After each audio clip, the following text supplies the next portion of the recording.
Halo teman HR, kembali lagi bersama saya Haryajit Ramlan dalam HR Room. Hari ini kita akan membahas topik yang masih hangat sekali, yaitu gonjang-ganjing rupiah yang semakin memanas ya.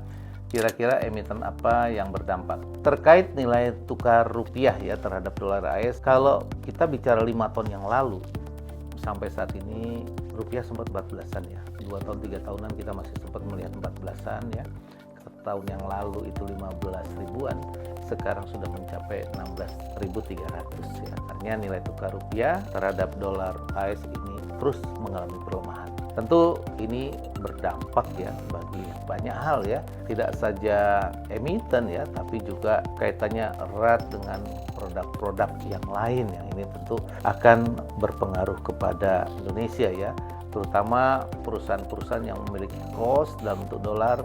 Ini akan semakin bebannya semakin berat. Namun sebaliknya terhadap perusahaan yang pendapatannya dalam bentuk US dollar atau dia biasa dikenal dengan dollar earner, ini juga akan mengalami peningkatan. Tentu ini berdampak ya. Kita bisa juga lihat dari perekonomian global ya. Mata uang kita biasanya tidak hanya melemah terhadap satu mata uang seperti dolar Amerika, bisa jadi ini juga akan berdampak kepada mata uang yang lain. Nah, memang menjelang dari sebelum pemilu ke sini ya, kita ternyata dampak pemilu, kemudian ada dampak geopolitikal, kemudian kita lihat dengan perkembangan global makro yang kita rasakan memang tekanan berat ya.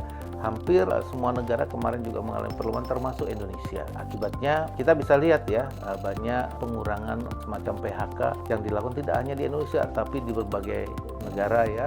Misalnya yang kemarin kita juga tahu seperti Batam mengurangi jumlah karyawannya, dan kita juga melihat di sekeliling kita bahkan ada UMKM, kemudian ada perusahaan menengah, ini juga beban yang sangat tinggi ya, beban hutang, beban tentu belanja ya terkait dengan cost-nya ini juga kelihatan semakin berat. Nah, ini dampak nilai tukar rupiah terhadap dolar AS ternyata cukup menjadi ganjalan ya untuk kita semua. Nah, kalau kita lihat dengan perkembangan nilai tukar kita yang melemah terhadap dolar Amerika, bagaimana terkait dengan instrumen investasi ya. Misalnya kita lihat dari sisi saham, obligasi maupun dari sisi reksadana. Dan juga kita lihat dari dampak terhadap penjualan kayak properti. Nah, ini dampaknya kita lihat juga sedikit ya, tapi yang paling berasa itu ada di capital market.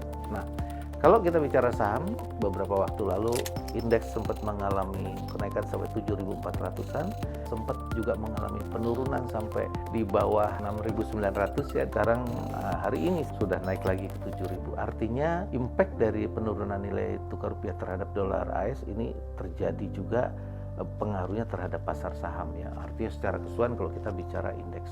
Nah, konteks dari sisi emiten-emiten apa saja yang mengalami penurunan akibat berlemah nilai tukar rupiah, mungkin kita bisa lihat dari bahan baku. Misalnya di perusahaan seperti farmasi, bahan bakunya tuh berasal dari luar ya. Ada dari Amerika, ada dari China, mungkin negara lain yang akhirnya ketika masih diimpor ini menjadikan beban belanjanya menjadi walaupun sudah ingat bahwa ini kita nilai tukarnya sudah cukup berbulan-bulan terus bukan mengalami kenaikan tapi malah terus mengalami penurunan sampai sekarang. Kemudian misalnya kita bicara di pangan gitu ya, kalau kita orang biasa makan nasi kan kita juga selain nasi ada mie ya.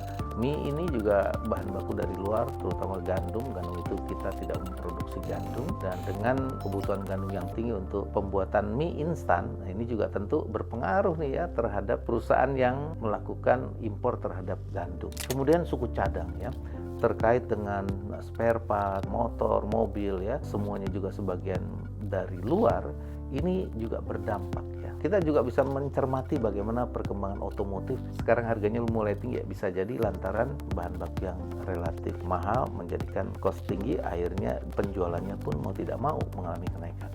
Nah, yang dipakai banyak orang apa ya? Komputer, laptop ya. itu tentu juga mengalami kenaikan. Semua ini terkena dampaknya ya, dengan adanya penurunan nilai tukar rupiah terhadap dolar Amerika. Jadi teman-teman bisa perkiraan kira-kira apa saja ya kalau kita bicara dari dampak yang tinggi, tentu kita bicara Indofood, ICBP, dan mungkin dari farmasi kita juga ada lihat Kimia Farma, ya Indofarma, Ciridam, Kalbe Farma yang notabene dalam hal ini komposisi bahan bakunya itu diperoleh dari luar. Jadi wajar kalau ketika terjadi pelemahan nilai tukar rupiah, bahan baku mahal, kemudian investor berpikir apakah penurunan ini masih temporary, apakah saya masih layak tahan ya saham ini atau saya ganti dengan portofolio lain ya. Jadi kesimpulannya kalau bisa saya katakan gegara nilai tukar rupiah mengalami pelemahan nilai tukar ya terhadap dolar Amerika.